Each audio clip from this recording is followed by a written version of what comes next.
L'ensemble des ensembles n'appartenant pas à eux-mêmes appartient-il à lui-même? Tel est le paradoxe du barbier, publié en 1903 par Bertrand Russell dans ses Principles of Mathematics. L'emploi du symbole d'appartenance à un double niveau crée ici un emboîtement qui interpelle comme une autoréférence suspecte, comme une porte ouverte sur une inquiétante mise en abîme. Car d'une part, si l'ensemble des ensembles n'appartenant pas à eux-mêmes appartenait à lui-même, alors, par définition même de cet ensemble, il n'appartiendrait pas à lui-même, d'où une contradiction.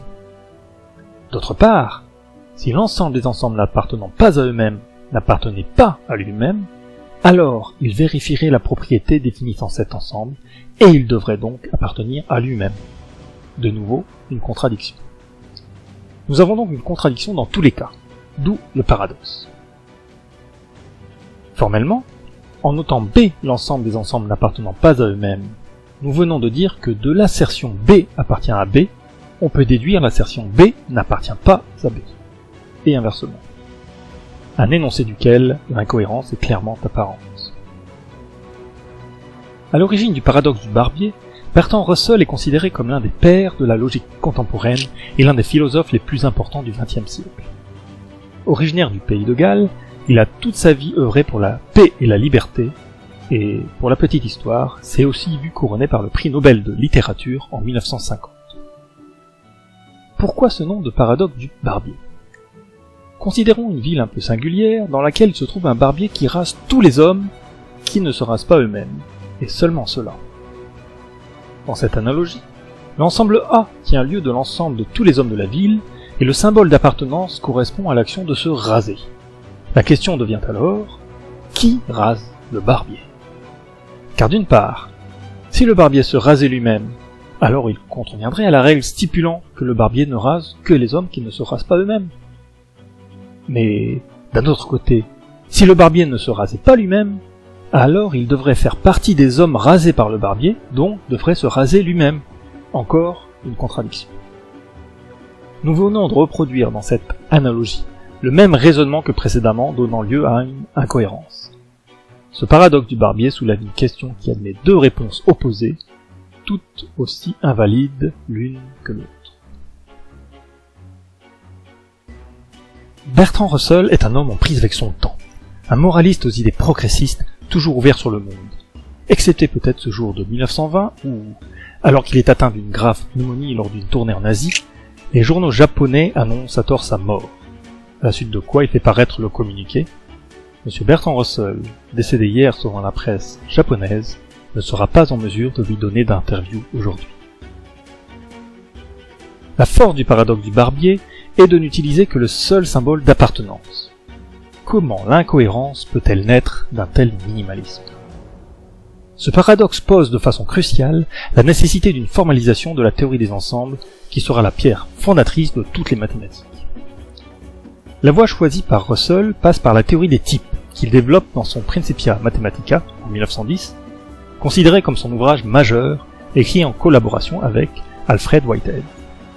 Dans cette théorie, les ensembles obéissent à une hiérarchie stricte. Un objet appartenant à un ensemble peut être lui-même un ensemble, mais de type strictement inférieur. Dans ce cadre, le prédicat d'auto-appartenance A appartient à A n'a pas lieu d'être considéré. Un peu comme le tableau La trahison des images du peintre Magritte, qui représente simultanément plusieurs types au sens de Russell. Il y a l'objet pipe, l'image de la pipe, le mot désignant la pipe. On pourra alors avancer que mélanger ainsi différents types donne lieu à une œuvre de nature paradoxale, très appréciée d'ailleurs du grand amateur de pipe qu'est Bertrand Russell. Parmi toutes les vertus qu'il y trouve, Russell y ajoute celle de lui avoir sauvé la vie lors d'un accident d'avion en 1948. En effet, toutes les personnes hélas décédées étaient situées dans la partie non-fumeur.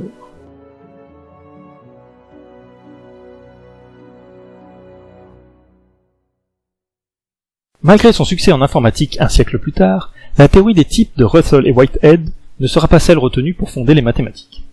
L'approche privilégiée par la communauté est celle de la théorie des ensembles de Ernst Zermelo et Abraham Frankel, en abrégé ZF. Le point clé est la restriction du principe de compréhension en 1908.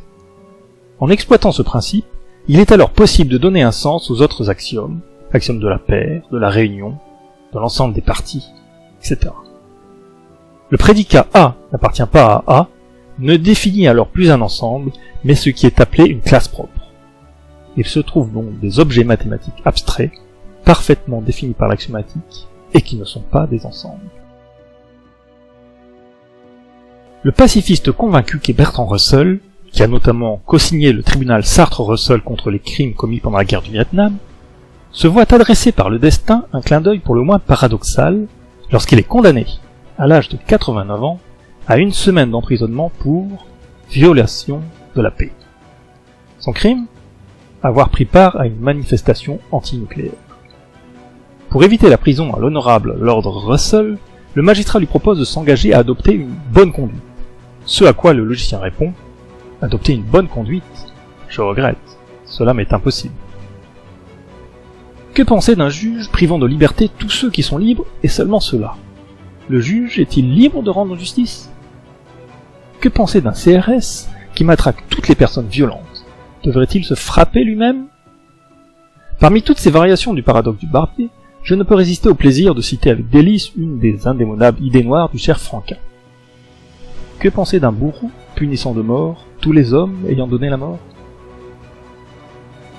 Au départ, le paradoxe du barbier se présente comme une errance de l'esprit, comme la mèche d'un bâton de dynamite capable de faire exploser le ciment de toute rationalité. Une formule tangible mais qui ne décrit rien de tangible, une incongruité abstraite qui ne décrit rien d'autre qu'elle-même. Mais comme tout paradoxe, c'est aussi une incroyable simulation pour l'esprit, afin de le circonvenir et ainsi donner naissance à des théories fécondes. L'ensemble des ensembles n'appartenant pas à eux-mêmes, appartient-il à lui-même ?